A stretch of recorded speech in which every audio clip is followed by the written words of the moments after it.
వెళ్ళిపోయారు, మన తండ్రులు వెళ్ళిపోయి ఉంటారు. మనం కూడా శాశ్వతం కాదండి. అయితే ప్రియ సహోదరి సహోదరుడా, చూడండి, కరోనా వచ్చిందండి. పొడుసువారు చచ్చిపోయారు, ముసలివారు చచ్చిపోయారు, ఎంతో అవస్థ పడిపోయామండి. చూడండి, ఇప్పుడు కేరళలో వైనాడులో మరి ఎంతో జలప్రళయం అండి. ప్రళయం వచ్చి ఎంతో మంది చనిపోయారండి. ప్రకృతిని శాసించే మానవుడు లేడండి. గాలి, నీరు, అగ్ని, భూమి, ఆకాశం, పంచభూతములు దేవుడి స్వాధీనంలో ఉన్నవండి.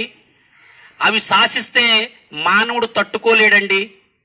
మరి అవి ఎప్పుడు శాసిస్తాయండి? దేవుడు ఉగ్రతకి ప్రజలు అల్లల్లాడిపోతామండి. మానవుడు చేసిన తప్పిదం వల్ల, మానవం చేసిన పాపం వల్ల అవి అప్పుడప్పుడు మనకి శిక్షలేస్తూ ఉంటాయండి. అవి వాటికి అవి ఇవ్వండి. దేవుడు పంపిస్తేనే అవి మన మీద శాసిస్తాయండి. కాబట్టి అవి ఎప్పుడండి? మానవుని పాపం వల్లండి. మరి పాపం అంటే ఏంటండి? మనం చేసే మాటలో పాపం ఉందండి, మాట్లాడే మాటలో పాపం ఉంది, చూసే చూపులో పాపం ఉందండి. దేవుని ఆజ్ఞను అతిక్రమిస్తే పాపం ఉందండి. ఆ పాపం ఎలా పోద్దండి? మానవుడు చేసిన పాపం ఎలా పోద్దంటే, ఆ నిజదేవుణ్ణి తెలుసుకుంటేనే పాపం పోద్దండి. ఆ నిజదేవుడు రూపం లేదండి.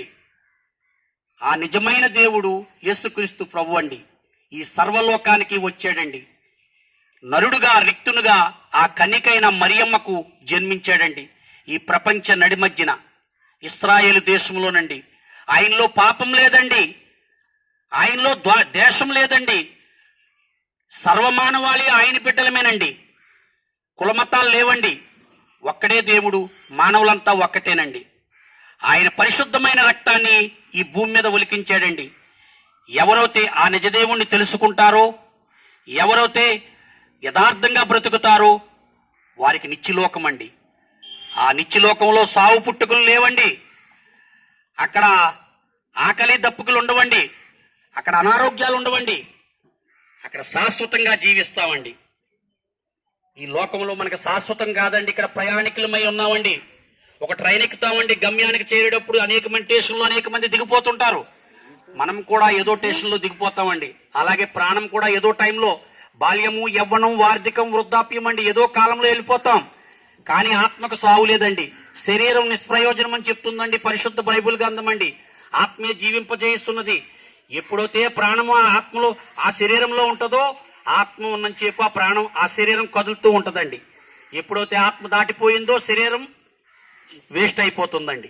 అది అలాగా ఉండిపోతుందండి. కాబట్టి ఆ జీవింపజేసే ఆత్మకు దేవుడు, ఆ దేవుడి దగ్గర ఉంటామండి. కాబట్టి ప్రియ సహోదరి సహోదరుడా, ఈ దేవుడి మాటలు మీరు ఆలకించారని, మీరు ఆ నిత్యలోకంలో చేరతారని మేము ఈ గ్రామం వచ్చి ఈ మాటలు మీకు తెలియజేస్తున్నామండి. ఏది ఆశించి కాదండి. ఎవరో మాకు డబ్బులు ఇస్తారని, ఎక్కడి నుంచో వస్తాయనేది అబద్ధం అండి. సత్యమైన మాటలు. ఈ తాపత్రయం మనం సాటి మానవులుగా ఆనాడు యేసుక్రీస్తు ప్రభువారు ఆ 12 మంది శిశువుల్ని ఏర్పరచుకుని అపోస్తులుగా చేసి సర్వ సృష్టికెళ్ళి సువార్త ప్రకటించమని చేసిన వాగ్దాన ప్రకారమే మేము వచ్చాం, కానీ ఏది ఆశించి కాదండి. కాబట్టి ఈ మాటలు వినుసున్న ప్రియ సహోదరి సహోదరుడా, ఇల్లుండగా, దీపం ఉండగానే ఇల్లు చక్క పెట్టుకోమని పెద్దలు చెప్పారండి. మనం ఈ భూమి మీద ఉండగానే ఆ నిజదేవుణ్ణి తెలుసుకుని ఆయన ఆశ్రయించి రక్షణ పొంది యథార్థంగా బ్రతుకుతూ జీవిస్తే ఈ లోకంలో మనకి మించింది ఏదీ లేదండి. ఆ నిత్యలోకం ఇస్తాడండి దేవుడు.